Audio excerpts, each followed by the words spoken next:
शिक्षा लेने के बाद इन्होंने बताया कि मेरा अगला गुरु कौन बना? कबूतर। कबूतर से मैंने क्या शिक्षा ली कि एक बार कबूतर का एक जोड़ा जंगल में रहता था, अपने पति पत्नी दोनों जंगल में रहते थे। उन्होंने एक वृक्ष पर घोंसला बनाया और वहां बहुत सुखी पूर्वक दिन व्यतीत करने लग गए। एक दिन क्या हुआ, वो लोग दोनों अपने बच्चों के लिए, बच्चों को सुखी रखने के लिए वो कुछ कुछ दाना पानी लाने के लिए बाहर निकले अपने घोंसले से।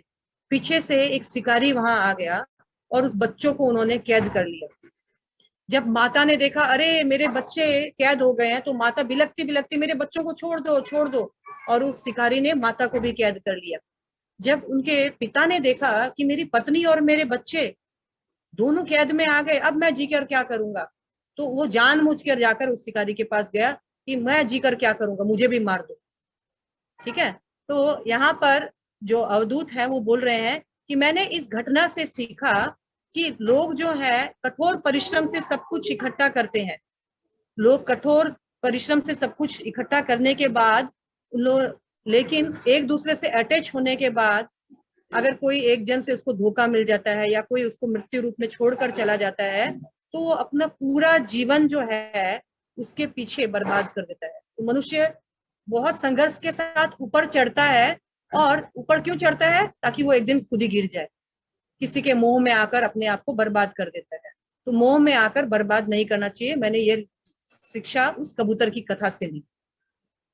आगे है कि मैंने अजगर से भी कुछ सीखा। अजगर को भी मैंने गुरु बनाया। तो कैसे गुरु बनाया? अजगर जो है बहुत मोटा होता है, आलसी होता है, एक जगह पड़ा रहता है, और जो भी शिकार उसके सामने आता है केवल वो वही शिकार करता है, शिकार करने के लिए वो नहीं जाता है बाहर। मैंने अजगर से सीखा कि यदि हमको भक्ति जीवन में आगे बढ़ना है तो हम लोगों को too much Endeavour for maintenance नहीं करना चाहिए। अपने भरण पोषण के लिए गधा खटनी नहीं करना चाहिए। जो आसानी से मिलता है, जो आसानी से भगवान हमको देते हैं, उसको लेकर खुश रहना चाहिए। ये मैंने अजगर से सीखा। मैंने समुद्र देव से भी कुछ सीखा कि समुद्र में जब बाढ़ का समय आता है तो बहुत सारी नदियां जो है उसका जल समुद्र में प्रवेश करता है, लेकिन समुद्र में कभी बाढ़ नहीं आती है। समुद्र उन नदियों का जल अपने अंदर ग्रहण कर सकता है। तो इसी तरह से हमने देखा कि भक्तों के जीवन में भी कभी बहुत अपार दुख या अपार सुख आता है, लेकिन मनुष्य को क्या करना चाहिए? उन अपार सुख या दुख को अपने जीवन में समेटना आना चाहिए। क्लियर? अभी नेक्स्ट उन्होंने शिक्षा किससे ली? एक पतंगा आता है जो आग से अट्रैक्ट होता है ना, पतंगा। तो मैंने उस पतंगा से क्या शिक्षा ली कि पतंगा खुद अपना पतन करने के लिए आग के सामने जाता है, उसको कोई इनवाइट नहीं करता है। आपने आग से उस आग के प्रति वो अटैक्ट होता है, अटैच होने के कारण वो उसमें जाकर मिलना चाहता है और खुद मर जाता है। कैसे लोग अपने आंख से अपने आप को पतन कर देते हैं, मैंने उस पतंगा से सीखा। वैसे ही क्या होता है, कई कई बार संत महात्मा या अच्छे लोग जो होते हैं स्त्रियों के चक्कर में आ जाते हैं, लेडीज के चक्कर में आते हैं, और लेडीज में चक्कर में आकर अपना जीवन जो है अच्छा भरा बुरा गृहस्थ जीवन भी बर्बाद कर देते हैं। किससे? आंख के चक्कर में किसी को देखा और टू मच अटैच्ड हो गया और खुद मरने के लिए चले गए। तो मैंने उससे शिक्षा क्या ली? मैंने शिक्षा ली कि पराई स्त्रियों के प्रति नजर रखना अच्छी बात नहीं है। और फिर मैंने शिक्षा ली मधुमक्खी से। मधुमक्खी भी मेरी गुरु बनी। तो कैसे मधुमक्खी मेरी गुरु बनी? तो मधुमक्खी मेरी गुरु इस तरह से बनी कि मधुमक्खी जाती है फूलों से, सिर्फ अपना काम करके आती है, क्या लेती है? रस लेकर आ जाती है, उसको और कोई लेना देना नहीं है। संत महात्मा भी घर घर भिक्षाटन करते हैं, जितना उनको चाहिए उतना लेते हैं, वो कभी भी उससे लालच नहीं करते हैं। बस लिमिटेड घर जाते हैं और जो उनको चाहिए वो लेकर अपने घर पर वापस आ जाते हैं। इसलिए मधुमक्खी से मैंने सीखा कि लालच नहीं करना चाहिए। और मधुमक्खी से मैंने ये सीखा कि शास्त्रों से सार ग्रहण करके उसको सार को अपने जीवन में रखना चाहिए। बहुत ज्यादा पंडित पूर्वक ये भी सीख लूं, वो भी पढ़ लूं, ये भी कोर्स कर लूं, वो भी कोर्स कर लूं, इस तरह से खाली डोंकी गधे के जैसे ज्ञान का भार नहीं, ज्ञान का सार लेकर ज्ञान को जीना चाहिए। सिर्फ ज्ञानी भक्त नहीं बनना है। क्या बनना है? ज्ञानी भक्त नहीं बन के क्या बनना है? उसको अपने जीवन में ज्ञान को सार रूप में उतारना भी चाहिए, नहीं तो वो गधे के जैसे बोझ हो जाएगा ज्ञान। मैंने ये सीखा। उसके बाद मैंने हाथी से भी कुछ सीखा। आप लोग सुन पा रहे हैं ना? मतलब या इसको काट दे? सुन रहे हैं ना? हाथी से मैंने सीखा, हाथी से क्या सीखा कि हाथी मरता कैसे पता है? हाथी को शिकारी कैसे कब्जे में लेता है? तो एक दूसरी हथनी दिखाता है उसको, और हथनी के साथ वो संभोग करने के लिए आगे बढ़ता है, और वो हथनी जो है शिकारी के कब्जे में रहती है, और शिकारी हथनी को धीरे धीरे आगे बढ़ाते रहता है, और हाथी उसको देखते देखते पाने की इच्छा से बढ़ता है, और इसी बीच में शिकारी बड़ा गड्ढा करके रखता है और सूखे घास फूस से उसको ढकता है। वो हाथी उस गड्ढे में गिर जाता है, और फिर उस हाथी को उन लोग शिकारी लोग जो है कैद करते हैं। तो ये हाथी जो है, ये सिर्फ स्पर्श इंद्रियां, टचिंग सेक्स का जो सुख है, उसके कारण ये हाथी फंसता है। इसलिए उन्होंने शिक्षा, मैंने मुझे ये शिक्षा ली कि अननेसेसरी फीमेल्स के साथ ज्यादा बातचीत, दूसरी फीमेल के साथ बातचीत करने से, उसके बीच में ज्यादा इंटरेक्शन होने से जो गलत भावना मन में आती है, उससे जैसे वो हाथी फंसता है वैसे हम भी फंस जाते हैं। तो अननेसेसरी औरतों के साथ ज्यादा बातचीत नहीं करना है, पराई स्त्रियों के साथ ज्यादा बातचीत नहीं करने में भलाई है। ये हाथी से मैंने शिक्षा ली। और मैंने जो मधुमक्खी का जो छत्ता तोड़ने वाले जो चोर होते हैं ना, उनसे शिक्षा ली कि ये मधुमक्खी जो है जीवन भर कठोर परिश्रम करती है। कठोर परिश्रम क्यों करती है? ताकि हम बाद में सुख पाएंगे। लेकिन मधुमक्खी का जो कठोर परिश्रम का सुख कौन भोग करता है? वो चोर, मधुमक्खी का छत्ता जो तोड़ के ले जाता है। इसी तरह मैंने सीखा कि मनुष्य भी जीवन भर कठोर परिश्रम करता है, लेकिन वो उसका सुख भोग नहीं कर सकता है। सुख भोग कौन करता है? उसके पुत्र परिजन। और वो जीवन भर कठोर मेहनत करके इस जीवन का जो मूल उद्देश्य है भगवत धाम जाना, उससे वो चूर हो जाता है।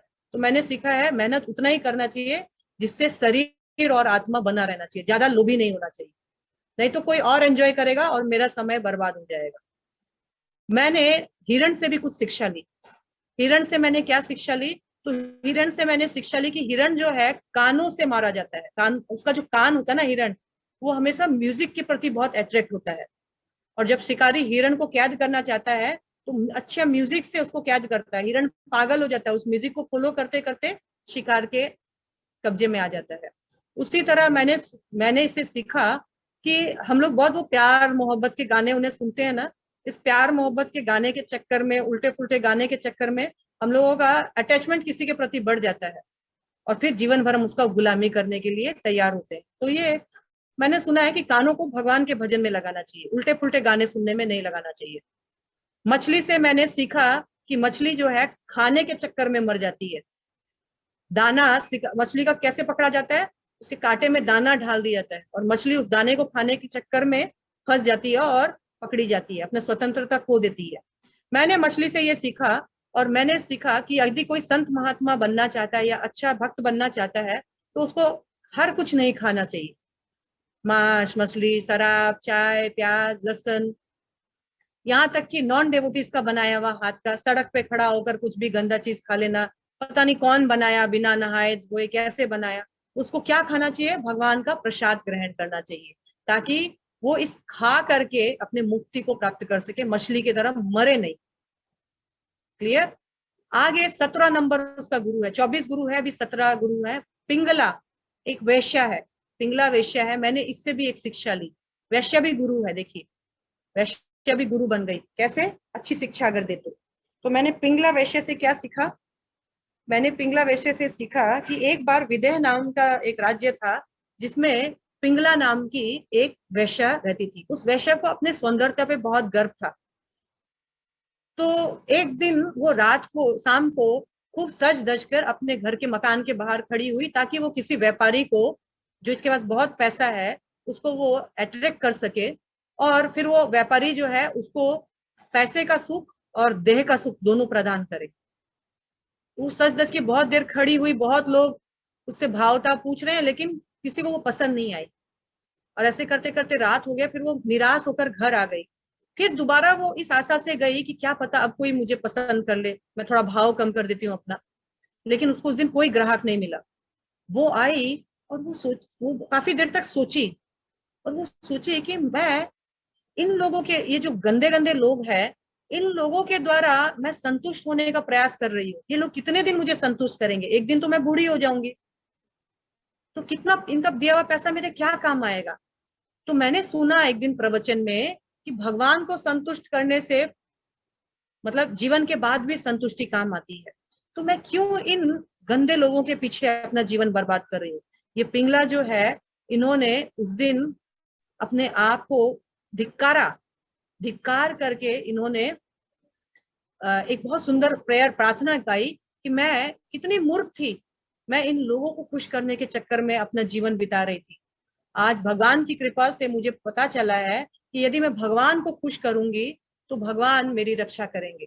मैं इन लोगों के लिए अपना जीवन सस्ती थी, इन लोग के लिए अपना जीवन बर्बाद करती थी।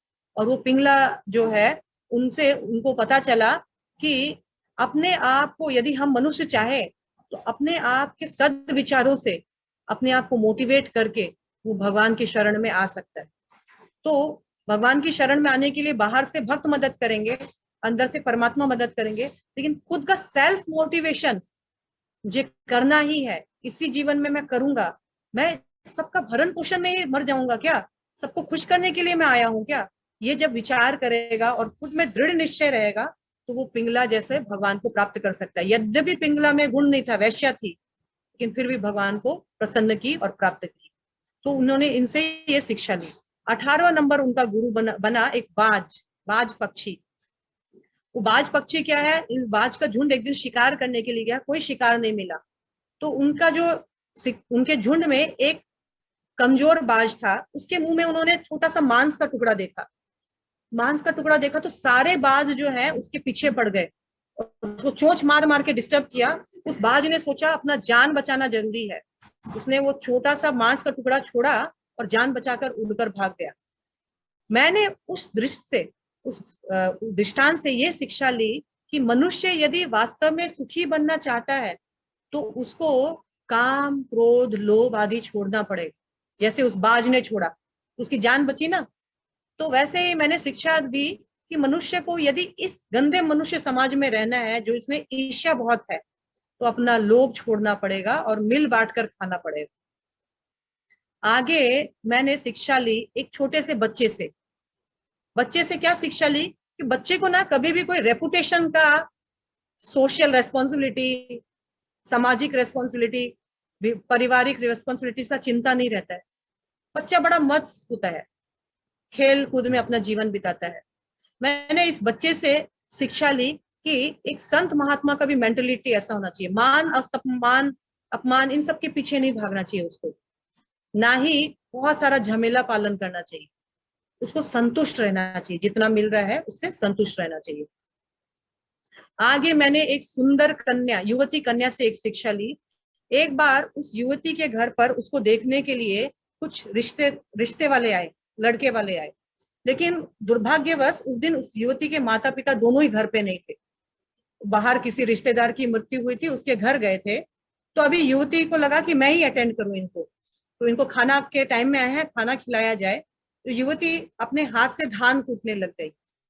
धान कुटी तो उसके हाथ में बहुत सारी चूड़ियां थी। तो जब धान कुटते हैं तो कच कच कच कच कच कच चूड़ियां दोनों हाथ में बज रही थी। तो युवती को लगा कि मेरे माता पिता का अपमान होगा कि इनके घर में नौकर चाकर नहीं है क्या, धान भी यही कूट रही है, खाना भी यही बना रही है। तो उसने क्या की, कुछ चूड़ियां उतार कर केवल 2 चूड़ियां रख दी अपने हाथ पे।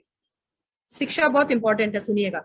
2 चूड़ियां अपने हाथ में रखी, फिर भी वो चूड़ियां खन खन खन कर रही है, तो एक चूड़ी निकाल कर वो एक ही चूड़ी के साथ काम की। तो ये दृश्य जब मैंने देखा, उस अवधूत ब्राह्मण ने कहा है कि मैंने सीखा कि हाँ, कलयुग में जब बहुत सारे लोग एक साथ एक परिवार में रहते हैं तो खन खन होती है, खटपट होती है, स्वाभाविक है। तो क्या करना चाहिए, उसने क्या किया, पिंगला जो उस स्त्री लड़की ने क्या किया, एडजस्टमेंट किया। एडजस्टमेंट किया ना। तो जब हम परिवार में रहते हैं, फैमिली में रहते हैं, तो हमको लोकाचार के लिए, लोग में मान सम्मान बनाए रखने के लिए परिवार के बीच में क्या चाहिए, एडजस्टमेंट। और फिर सिर्फ 2 चूड़ियां रखी उसने, फिर भी वो खन खन कर रही है। यानी अगर बहुत बड़ा परिवार नहीं, हस्बैंड वाइफ भी साथ रहते हैं, तो उनमें भी खटपट होना स्वाभाविक है। एडजस्टमेंट उनके साथ भी रखना पड़ेगा हमको। एडजस्टमेंट से ही सुखी जीवन चल सकता है। मैंने उनसे ये शिक्षा ली। उसके बाद उन्होंने एक तीर बनाने वाले जो जो कारीगर होता है उससे शिक्षा ली कि वो तीर बनाने वाला जो है वो उस तीर का धार बनाने के लिए इतना उसमें एकाग्र था, मन चित से काम कर रहा था कि उसके पास से राजा गए, वो उसको प्रणाम करना भूल गया। तो बोलते हैं इसी तरह मैंने लेसन लिया इससे कि भक्ति भी ऐसे एकाग्र चित से करना चाहिए। जो काम हाथ में लिया है उसको बहुत एकाग्र चित से करना चाहिए, भगवान प्रसन्न होते हैं। भक्ति में योग मैं कर रहा हूँ, चैंटिंग भी कर रहा हूँ, तो साथ में टीवी भी देख लूं, तो मैं भगवान का आरती कर रही हूँ, साथ में अरे वो गैस बंद कर दो रे, ओम जय जगदीश, अरे वो देखो कौन आया है घर पे। ये सब नहीं, एकाग्रचित होकर भगवान का भजन करना चाहिए। ठीक है। नेक्स्ट है, मैंने सर्प से कुछ सीखा, सांप से। सांप क्या करते हैं, अपना घर कभी खुद नहीं बनाते हैं, कठोर मेहनत नहीं करते हैं, वो दूसरे के बिलों में जाकर अपना घर बनाते हैं। और संत महात्मा जी जो होते हैं या भक्ति जीवन में जो आगे बढ़ना चाहते हैं, उनको अपना पर्सनल देख रेख के लिए बहुत ज्यादा एंडेवर नहीं करना चाहिए, कठोर प्रयास नहीं करना चाहिए। और इस तरह से इन सब से शिक्षा लेकर के उन्होंने 23वां नंबर जो है गुरु, वो उन्होंने बताया कि मेरा 23वां नंबर गुरु जो है वो है केक मकड़ा, स्पाइडर मकड़ा। तो उससे क्या शिक्षा लिया, तो मकड़ा अपना जाल बनाता है, फैलाता है, और उसके बाद में खुद उस जाल से लिप्त नहीं रहता है। तो भगवान भी वैसे ही है, भगवान इस सृष्टि का रचना करते हैं, पालन करते हैं, संहार करते हैं, लेकिन भगवान इस सृष्टि से परे हैं, भगवान परमेश्वर है। मुझे मकड़े से ये शिक्षा मिली। 24वां नंबर उन्होंने एक तितल, वो एक तितलिया जिसको गुड्डा बोलते हैं ना आजकल, जो बहुत खेत उत नष्ट किया, वो गुड्डा जो है, उससे मैंने शिक्षा ली कि वो ये जो गुड्डा है ये ये बहुत ऐसे मनन करते रहता है, और जब मौका मिलता है तो जो अन्य जीव है उनको कैप्चर कर लेता है, और कैप्चर करके वो उसको ग्रहण करता है, धीरे धीरे खाता है, एक साथ नहीं खाता है, थोड़ा थोड़ा थोड़ा थोड़ा करके गले के अंदर तक लेके आता है। तो मुझे इससे शिक्षा मिली कि हमको भी अपना जो जीवन में हमारे कोई दुश्मन होते हैं, चाहे कोई मित्र होते हैं, इन सबको हमको भूल करके, इन सब से हमको दूर रह करके धीरे धीरे थोड़े थोड़े थोड़े थोड़े संयम जीवन को व्यतीत करते हुए जीवन को आगे बढ़ाना चाहिए। इन सब से मैंने शिक्षा लेते लेते, अवधूत ने कहा कि मैंने अपने जीवन से भी शिक्षा ली। क्या शिक्षा ली, कि इस जीवन का कोई ठीक ठिकाना नहीं है, कब खत्म हो जाएगा पता नहीं है। मैं इस जीवन में अपने कर्मों का भार बांध रहा हूँ, काम करके नया नया भार बांध रहा हूँ, तो मुझे इस जीवन में उतना ही पाप करना है या उतना ही कर्म बांधना है जितना कि इस शरीर और आत्मा के लिए एक साथ रहने के लिए जरूरी है। काम क्रोध लोभ मोह मद मत्सर्य से कमाया हुआ धन मैं अपने कर्मों के ऊपर भार नहीं बांधूंगा। इस तरह से काफी कुछ शिक्षा लेने के बाद उद्धव को भगवान ने और भी अनेक शिक्षाएं दी, और अनेक शिक्षाएं देने के बाद समय का है मेरे पास अभाव हो रहा है, इसलिए मैं इन सब का बात नहीं करके, इन्होंने काफी कुछ बताया। और उन्होंने बताया कि देखो, एक बार अवंती ब्राह्मण था, अवंती ब्राह्मण जो है बहुत कंजूस था, लोभी था, कामी था, लालची था, उसके पास बहुत धन था, लेकिन वो अपने पुत्र और अपनी पत्नी को, अपने परिवार को धन देना नहीं चाहता था। एक का दो, दो का चार, सबको तरसाता था, जरूरत का सामान भी नहीं देता था, अपने शरीर पे भी खर्च नहीं करता था। तो ये अवंती ब्राह्मण क्या हुआ, सब उसको बहुत हाय हाय धिक्कारने लग गए, उसको अभिशाप देने लग गए। एक तो आदमी जब धन नहीं होता, तकलीफ पाता है, तो वो बर्दाश्त करता है कि मेरे पास नहीं है, लेकिन जब धन होता है तब उसको ना दिया जाए तो वो धिक्कारता है। तो देवताओं ने उसको धन से वंचित कर दिया।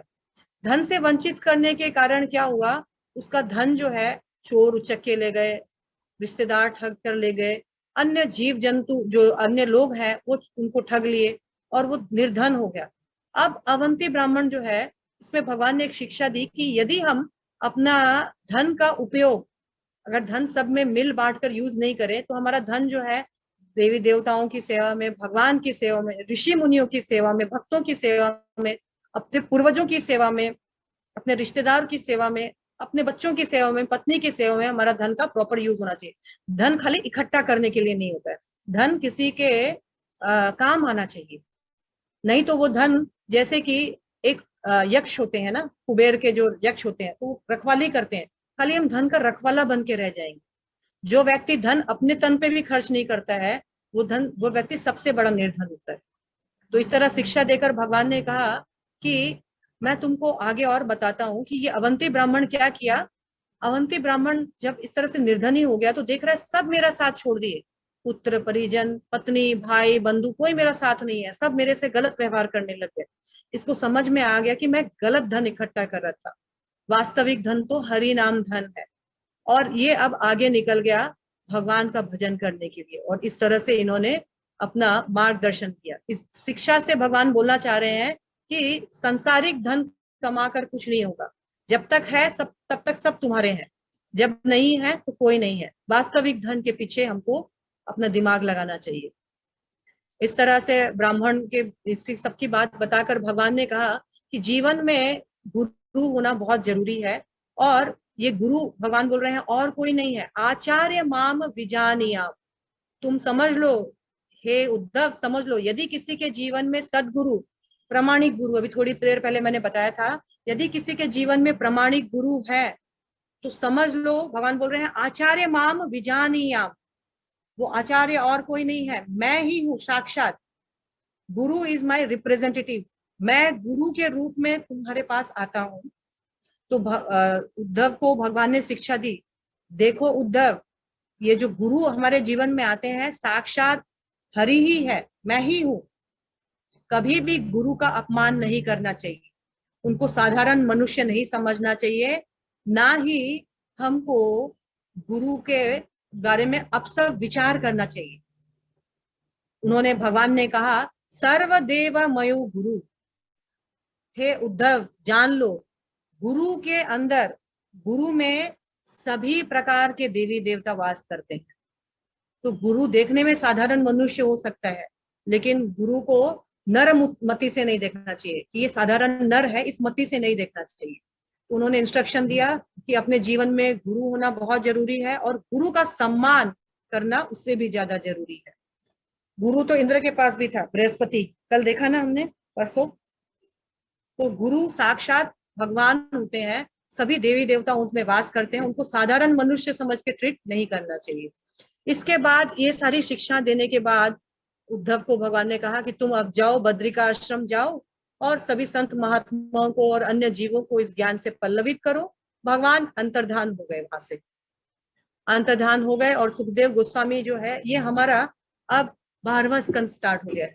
12वां स्कंद में सुखदेव गोस्वामी जो है आगे बताते हैं कि कलयुग के बारे में लक्षण बताते हैं। कलयुग का लक्षण जो है, कलयुग बहुत डेंजरस है, कलयुग में क्या क्या होने वाला है उनके लक्षण बताते बताते उन्होंने कहा कि कलयुग में सत्यता, पवित्रता, दया, क्षमा, ये सारा जो है आयु सब घट जाएंगे, कुछ नहीं रहेगा कलयुग में।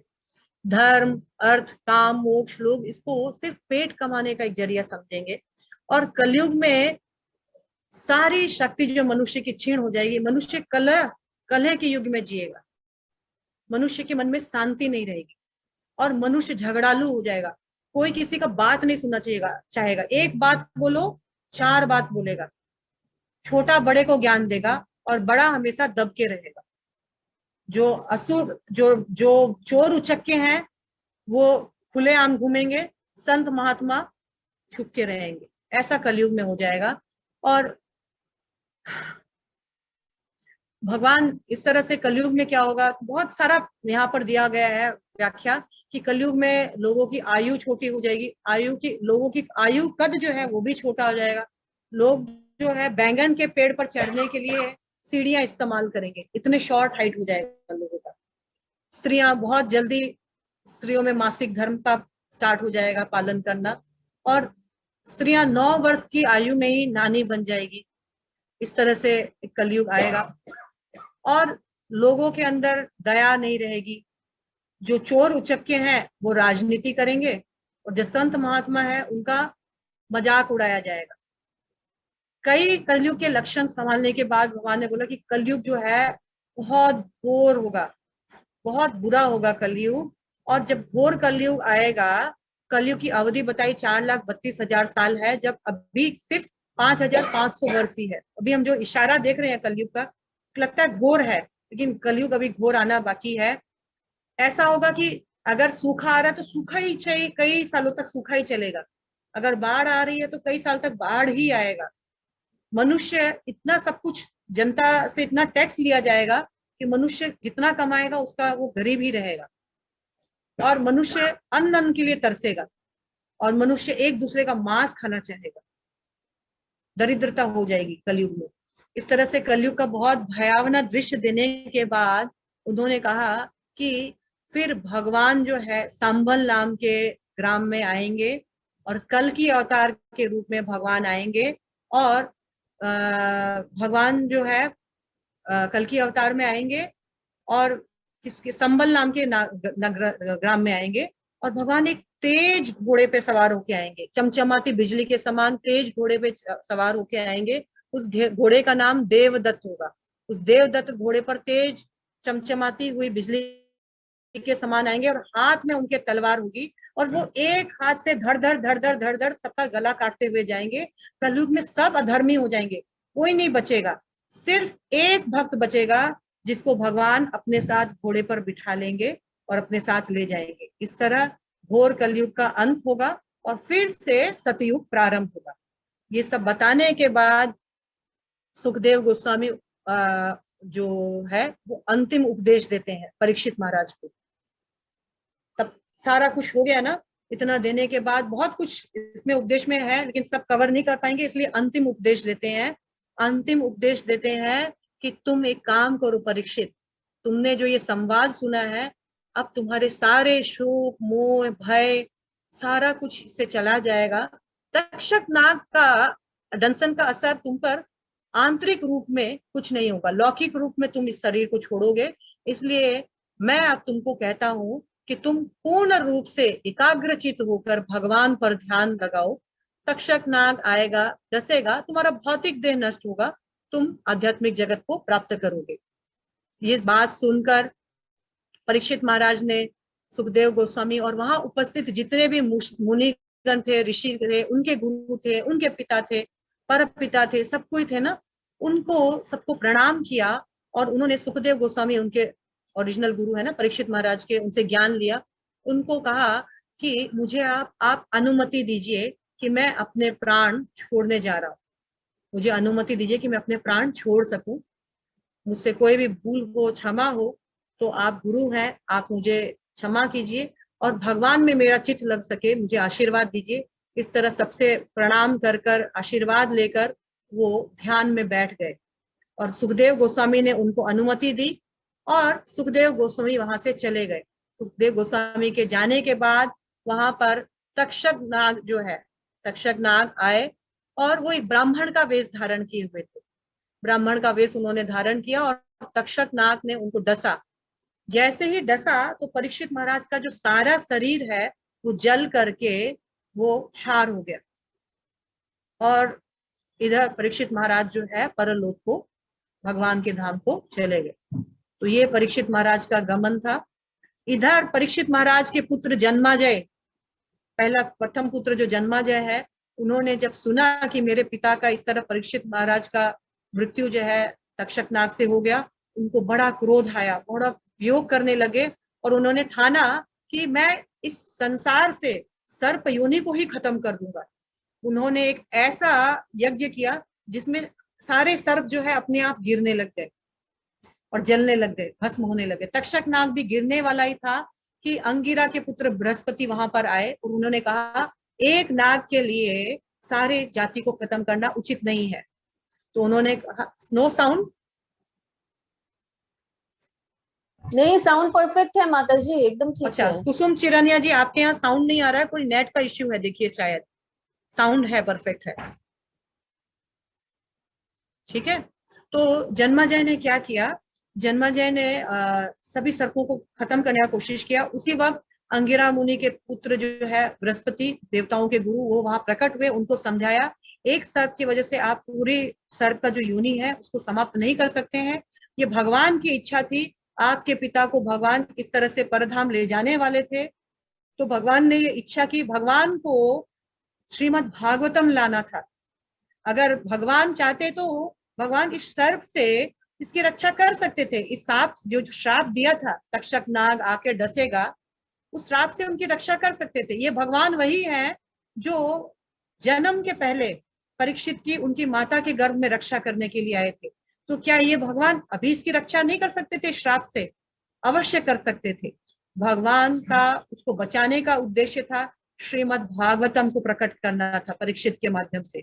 भगवान का अभी उनको ले जाने का मकसद है श्रीमद् भागवतम का कथा का प्रचार करना, प्रसार करना। तो तुम्हारे पिता एक उच्च उद्देश्य के लिए आए थे और ये प्लानिंग था भगवान का। भगवान के प्लानिंग के हिसाब से तुम्हारे पिता का कार्य हुआ है सब कुछ। तुम शांत हो जाओ और नागों का, सर्पों का ये जो वंश है उसको समाप्त मत करो। इस तरह से उनको समझाया और सभी सर्पों को उनका जो क्रोध है उनसे उनको मुक्त किया। और जन्मेजय भी समझ गए, उनको समझ में आया कि मेरे पिता जो है उनका जन्म जो है, कर्म जन्म सब बहुत दिव्य है और मेरे पिता के माध्यम से श्रीमद् भागवतम का जन्म होने वाला था। और श्रीमद् भागवतम क्या है? तो कृष्ण स्वधाम उपगते धर्म ज्ञान आदि भी सब। फर्स्ट डे हमने पढ़ा था, जब कृष्ण अपने धाम को चले गए थे सारी लीला समेटकर, तो धर्म और ज्ञान ने किसकी शरण ग्रहण की थी? धर्म और ज्ञान जो है वो चले गए थे भगवान के साथ। फिर कलो नष्ट दृशाम एशाम, इस कलयुग के लोगों का जो आंख खराब हो गया था कलयुग के कारण, देखने का शक्ति खत्म हो गया था, तो भगवान कृष्ण श्रीमद् भागवतम के रूप में धर्म और ज्ञान को वापस लेकर आए और पुराण नर को एक सूर्य के समान चमचमाते हुए सूर्य के समान हमारे आंखों का अंधेरा दूर करने के लिए भगवान श्रीमद् भागवतम के रूप में आए। ये श्रीमद् भागवतम जो है और कुछ नहीं, साक्षात भगवान का साहित्य अवतार, भगवान का लिखित अवतार है। श्रीमद् भागवतम और भगवान अभिन्न है। कलयुग में भगवान एक पुस्तक के रूप में, एक ग्रंथ के रूप में आए। ये ग्रंथ क्या है? श्रीमद् भागवतम। कभी भगवान वस्त्र के रूप में आए द्रौपदी का चीरहरण के लिए, कभी भगवान किसी और रूप में आए, कभी भगवान मत्स्य के रूप में आए, कभी भगवान कूर्म के रूप में आए, कभी भगवान नरसिंह के रूप में आए, अलग अलग रूप में आए ना। अभी कलयुग में भगवान किस रूप में आए हैं? श्रीमद् भागवतम ग्रंथ के रूप में। ग्रंथराज श्रीमद् भागवतम की जय, भगवान श्री कृष्ण की जय।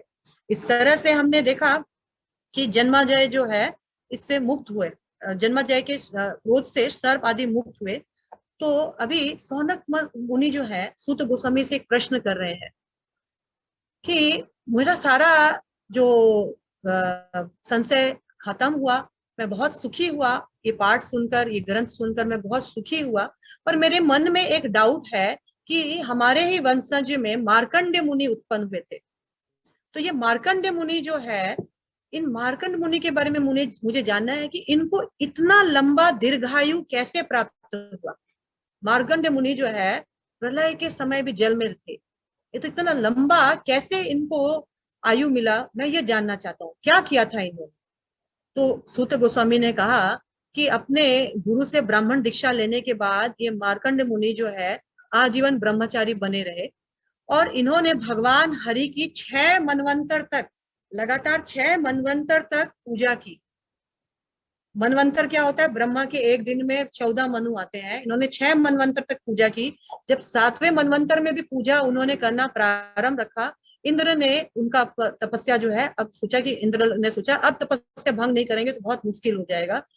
इंद्र ने उनकी तपस्या जो है भंग की और कामदेव को और कामदेव के साथियों को भेजा कि जाओ मार्कंडे मुनि की तपस्या भंग करके आओ। मार्कंडे मुनि ने अपने क्रोध और अपना तपस्या के बल पर इनको भस्म कर दिया, इनको मार दिया, इनको कामदेव और उनके सारे साथियों को मार दिया।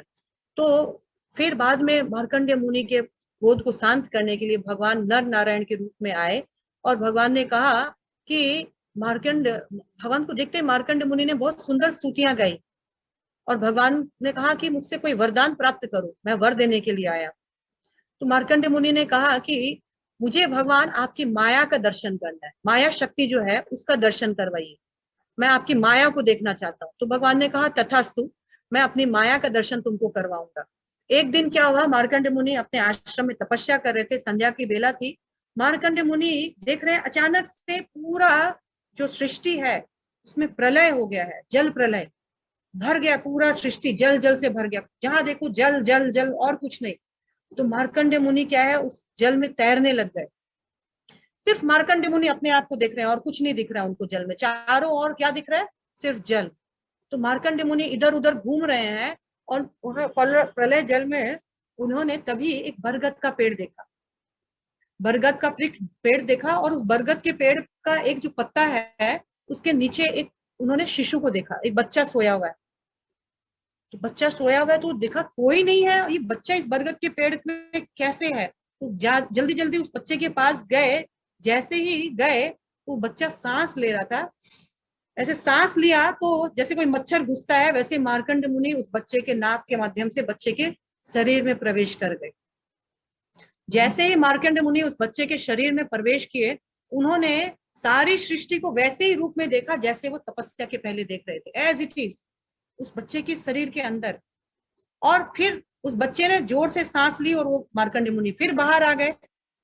देखा फिर प्रलय जल। तो ये क्या देख रहा हूं मैं, अंदर सब कुछ एज इट इज सृष्टि जैसा मैंने छोड़ा था और बाहर सारा प्रलय प्रलय। तो वो समझ गए ये बच्चा और कुछ नहीं भगवान है, और भगवान अपनी माया की शक्ति दिखा रहे हैं कि मेरी शक्ति से कोई भी व्यक्ति किसी भी सिचुएशन में कैसे भी पढ़ सकता है, और मेरी ही शक्ति से कोई भी व्यक्ति किसी भी सिचुएशन से बाहर निकल सकता है। वो गए और वो जल्दी जल्दी गए और उस बच्चे का आलिंगन करने लग गए। आलिंगन जैसे करने गए, भगवान जो है उस वहां से अंतर्ध्यान हो गए और वो प्रलय जल भी खत्म हो गया। अभी ना भगवान ना प्रलय जल। मार्कंड मुनि समझ गए कि भगवान अपनी माया दिखा कर गए मुझे। भगवान चाहे तो कभी भी कुछ भी हो सकता है। उनको समझ में आ गया, वो फिर तपस्या में लग गए। एक बार आकाश से शिवजी और पार्वती जी जो है वो अपने आकाश से वायुयान कर रहे थे, तो शिवजी ने की दृष्टि जो है मार्कंडेय मुनि पे पड़ी, और मार्कंडेय मुनि पे पड़ी तो पार्वती जी ने कहा कि ये बहुत कठोर तपस्या कर रहे हैं, बहुत सालों से तपस्या कर रहे हैं, हमें इनको कुछ वरदान देकर जाना चाहिए। तो शिव जी ने पार्वती जी की बात मानी, दोनों ने उनको दर्शन दिया। मार्कंडेय मुनि ने शिव जी का बहुत सुंदर गुणगान किया, पूजा पाठ आदि किया, और शिव जी ने कहा कि बताओ मार्कंडेय मुनि मैं आपको क्या दे सकता हूँ, क्या सेवा कर सकता हूँ। तो मार्कंडेय मुनि ने क्या मांगा, कोई अनुमान है? एक भक्त क्या मांग सकता है, शुद्ध भक्त? दर्शन तो मिल गए।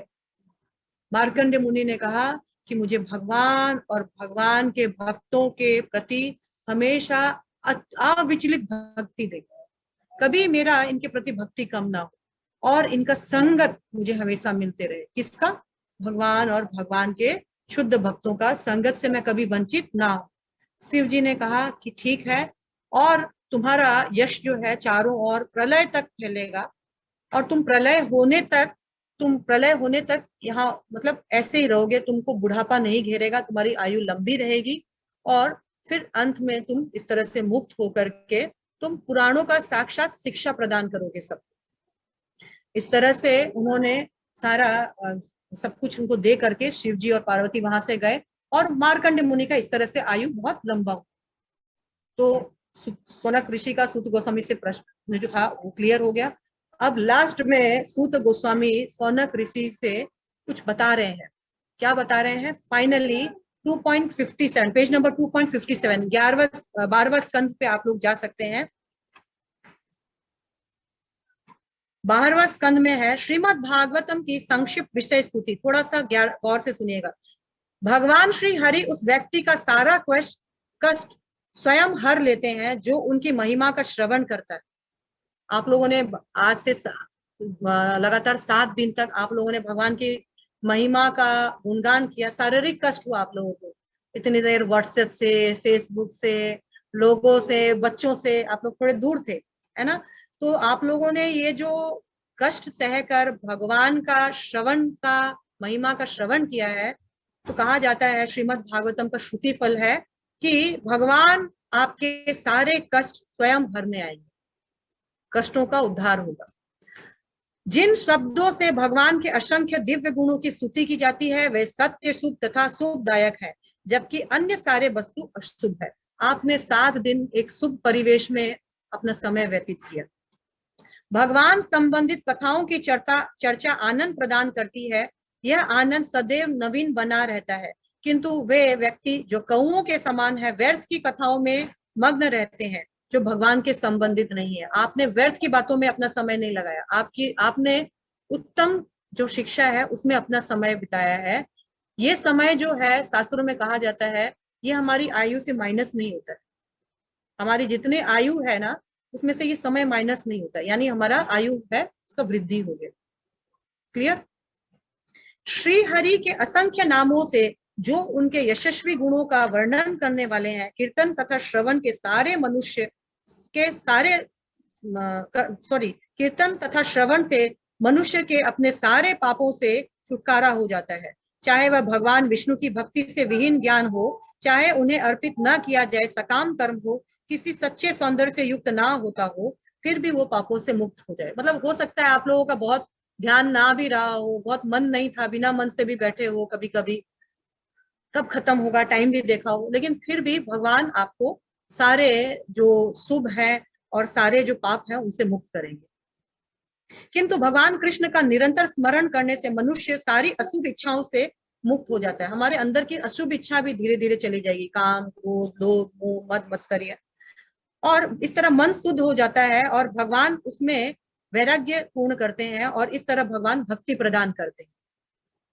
तत्पश्चात सूत गोस्वामी बताते हैं कि कुछ समय पहले उन्होंने महाराज परीक्षित की सभा में सुखदेव गोस्वामी के मुख से कृष्ण की महिमाओं का श्रवण किया था, जो सारे पापों को नष्ट करने वाला है। अब उनकी महिमाओं को नैमिषारण्य के ऋषियों को सुनाए हैं और श्रीमद् भागवतम आत्मा को शुद्ध करने वाली है, सारे पापों और भय से मोक्ष प्रदान करने वाली है।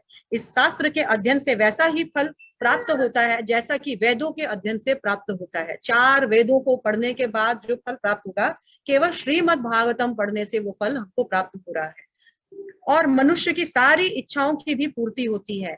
संयमित मन से समस्त पुराणों के इस महत्वपूर्ण संग्रह को पढ़ने से मनुष्य परम भगवत धाम को प्राप्त होता है। श्रीमद् भागवतम के हर श्लोक में असंख्य स्वरूप वाले भगवान स्वयं उपस्थित रहते हैं।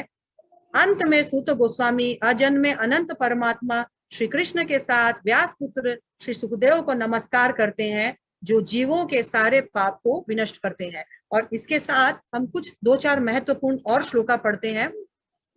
तो कहा गया है,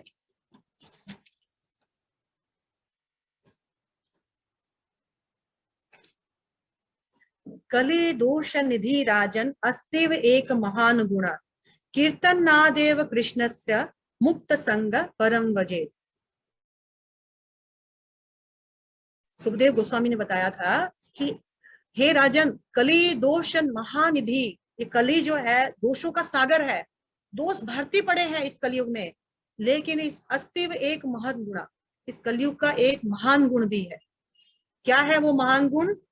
कीर्तन हरि का, भगवान कृष्ण का सिर्फ कीर्तन से, नाम लेने से ही क्या हो जाएगा? मनुष्य भाव बंधन से मुक्त हो जाएगा। तो कहा जाता है जो फल सतयुग में, आप लोग गौर से सुनिएगा, जो फल, कौन सा श्लोक माताजी, बिना माताजी अभी जो मैंने पढ़ा, हाँ यही ये वाला 12वां श्लोक, 12वां स्कंद का 13वां चैप्टर का 51वां श्लोक है। तो इसमें बताया गया है, कली दोष निधि राजन अस्तिव एक महान गुणा। हे राजन, कलयुग में दोष ही दोष है, कोई अच्छाई नहीं है, लेकिन एक अच्छाई क्या है? कलयुग में यदि कोई हरि नाम ही ले लेगा तो वो भगवान को प्राप्त कर सकेगा। उसको बहुत कुछ करने का दरकार नहीं है भगवान को खुश करने का। देखो 52 में, इसी के नेक्स्ट श्लोका में बताया है, कृते यथाय तो विष्णु, कृते मतलब होता है सतयुग में। सतयुग में विष्णु को ध्यान करने के लिए लोगों को क्या करना पड़ता? विष्णु को प्राप्त करने के लिए लंबा लंबा ध्यान, मेडिटेशन करना होता था। 1 लाख की आयु होती थी कलयुग में लोगों की। उस 1 लाख की आयु में लोग जो है 50,000 60,000 साल तपस्या करने के बाद भगवान उसके ध्यान से प्रकट होते थे और उनको वरदान प्रदान करते थे, मांगो क्या मांगोगे, तब वो फिर भगवान को प्राप्त करते थे। फिर आया त्रेता युग, त्रेताय यजतो मखे, त्रेता में बड़े बड़े यज्ञों करने का विधान था। अश्वमेध यज्ञ आपने देखा ना, गोमेध यज्ञ, अश्वमेध यज्ञ, कितना मुश्किल होता था उसमें, कभी इंद्र डिस्टर्ब करता, कभी कोई डिस्टर्ब करता है, उसके लिए कितना धन चाहिए होता। फिर उस यज्ञ हवन से भगवान प्राप्त होते थे और बोलते थे क्या वरदान चाहिए मांगो। उसके बाद आया द्वापर, द्वापर में क्या है? परिचर्याय, परिचर्याय मतलब क्या होता है? द्वापर में बड़ा बड़ा मंदिर बनाओ और उसमें लंबा लंबा पूजा पाठ करो विधि विधान के साथ, तब मूर्ति से भगवान प्रकट होते थे और बोलते थे दर्शन दे रहा हूं, बुलाओ क्या चाहिए, क्या मांगोगे। लेकिन कलो तद हरि कीर्तनाद, वही चीज जो सतयुग में इतना मेहनत करके, द्वापर युग में इतना मेहनत करके, त्रेता युग में इतना मेहनत करके मिलता था, कलो तद हरि कीर्तनाद, कलयुग में सिर्फ हरि का नाम, हरि का कीर्तन, भागवतम सुनने से, भगवान का नाम लेने से, चैंटिंग करने से, हरे कृष्णा कृष्ण कृष्णा हरे हरे, हरे हरे हरे, हरे कृष्णा कृष्ण कृष्णा हरे हरे, हरे राम राम राम हरे हरे, हरे कृष्णा कृष्ण कृष्णा हरे हरे, हरे राम राम राम हरे हरे। सिर्फ इसका कीर्तन करने से ही आपको कितना कम मेहनत करना पड़ रहा है। तो यमराज बोले, दौड़े दौड़े आए, अरे भगवान ये क्या वरदान प्राप्त कर रहे हो, मेरा दाना पानी कैसे चलेगा, यम पूरी बंद करवाओगे क्या। तो भगवान मुस्कुराए, चिंता मत करो, कलयुग के लोग इतने आलसी, मंद बुद्धि, मंद भाग्य होंगे कि इतना मैंने डिस्काउंट दिया है, इतना कम करने का भी वो यत्न नहीं करेंगे, आलसी रहेंगे। आज करे सो कल करे, कल करे सो परसों, इतनी भी क्या जल्दी है, अभी तो पड़े हैं बरसों। कर ले दीदी, करसा ना, करसा दीदी, करा तो करा, करसा, ऐसे बोलते हैं सब कोई। ठीक बोलते है। हैं ये उम्र थोड़ी ना है अभी हाँ करने की। नहीं, हमारे यहाँ पर हमारे जो यजमान है ना, हाँ दीदी करा तो कभी कभी करा, करसा दीदी, करसा करसा। ठीक है। तो ये है कौन, ये हमारा दुर्भाग्य है, हमारे पाप आड़े आ रहे हैं कि इतना डिस्काउंट भगवान ने दिया। तो कलयुग का क्या है, मंद बुद्धि, मंद भाग्य, सुमंद मतयो, मंद आयु, इसके कारण लोग जो है, भगवान बोल रहे हैं मैं इतना फायदा दूंगा, लेकिन लोग उठाएंगे नहीं। हरि नाम के हीरे मोती मैं बिखराऊं गली गली, ले लो रे कोई नाम का प्याला, आवाज लगाऊं गली गली। भगवान चैतन्य महाप्रभु आए, हरे कृष्णा महामंत्र का टोकरी हीरा मोती भर के, बोल रहे हैं ले लो, जा रे देखो तारे कहो कृष्ण उपदेश। लेकिन हम लोग क्या बोलते हैं, हम लोग बहुत स्मार्ट है, खाली नाम लेने से भगवान थोड़ी मिलते हैं, बुद्धू बनाते हैं इस्कॉन वाले। नहीं, इस्कॉन वाले नहीं, ये तो भागवतम बोल रहा है, कलयुग में सिर्फ नाम लेने से ही सर जाएगा, बाकी कर सकते हो तो बहुत कुछ करो, नहीं कर सकते हो तो कम से कम आप नाम लो। और इस तरह से बोलने के बाद श्रीमद् भागवतम के बारे में बताया गया कि 12वां स्कंद का 13वां नंबर चैप्टर है, 18वां नंबर श्लोका है, आप लोग देखना चाहते हैं तो देखिए। हरे कृष्णा, कीप क्वाइट।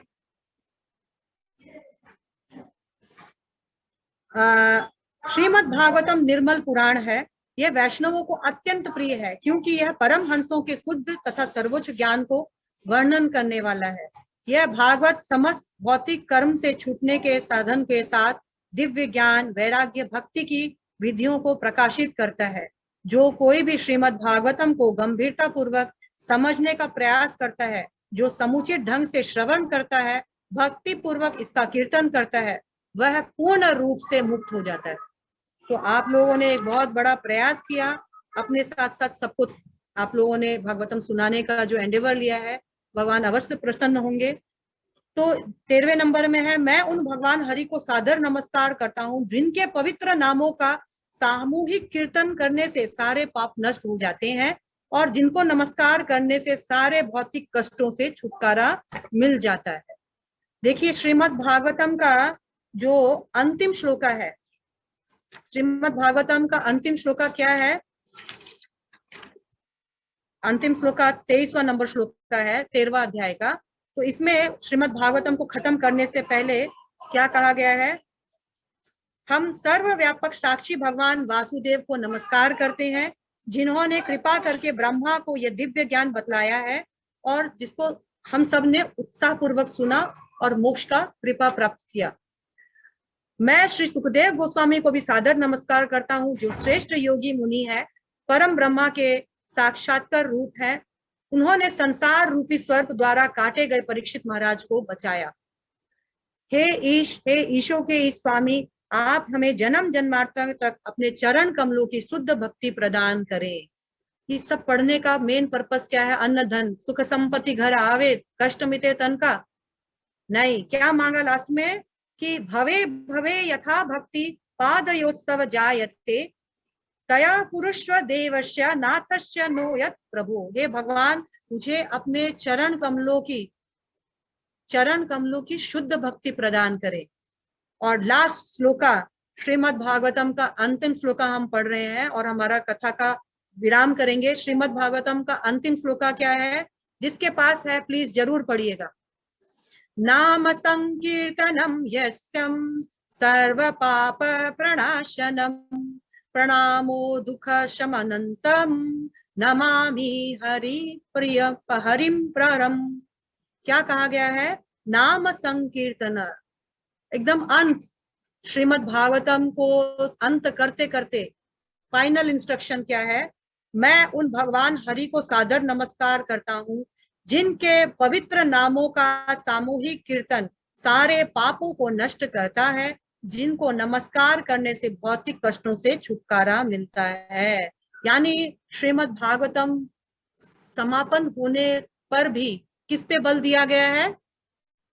नाम कीर्तन, चैंटिंग। श्रील प्रभुपाद कहते हैं chant Hare Krishna and be happy.